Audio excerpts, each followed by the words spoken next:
હાલ અમદાવાદના ધંધુકામાંથી એક દુઃખદ સમાચાર સામે આવી રહ્યા છે। ધંધુકામાં ભરવાડ યુવકની હત્યા બાદ સ્થિતિ તંગ બની છે। મિત્રો, રોષે ભરાયેલા ટોળાએ શહેરના જુદા જુદા સ્થળોએ આગચંપી કરાઈ છે અને બનાવને લઈને હવે ડીએસપી સહિતનો પોલીસ કાફલો ઘટના સ્થળે પહોંચ્યો છે અને સ્થિતિને કાબૂ લેવા માટે રિઝર્વ પોલીસ ફોર્સ પણ ખડકી દેવામાં આવ્યું છે અને આ બાજુ બનાવને પગલે શહેરમાં કર્ફ્યુ પણ જાહેર કરી દેવામાં આવ્યું છે। અમદાવાદના શહેરના ધંધુકા શહેરની નસીબ સોસાયટીમાં અંગત અદાવતને પગલે એક ભરવાડ યુવકને છરીના ઘા ઝીંકીને કરણી હત્યા કરવામાં આવી હતી અને આ સમગ્ર પંથકમાં ભારે લગ્ન જેવી સ્થિતિ જોવા મળી રહી છે। આ હત્યાની આ ઘટના બાદ રોષે ભરાયેલા લોકોના ટોળા રસ્તા પર ઉતરી આવ્યા હતા અને હિંસક પ્રદર્શન શરૂ કરી દેવામાં આવ્યું હતું।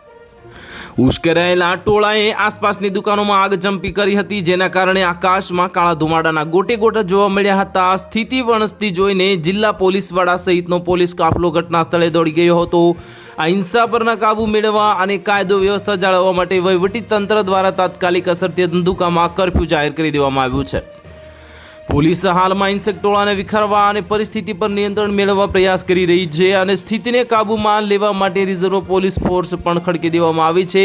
અત્યારે હત્યાના આરોપીઓ હાલ ફરાર હોવાનું જાણવા મળ્યું છે અને જેમને પકડવા માટે પોલીસે ચક્રો ગતિમાન કર્યા છે।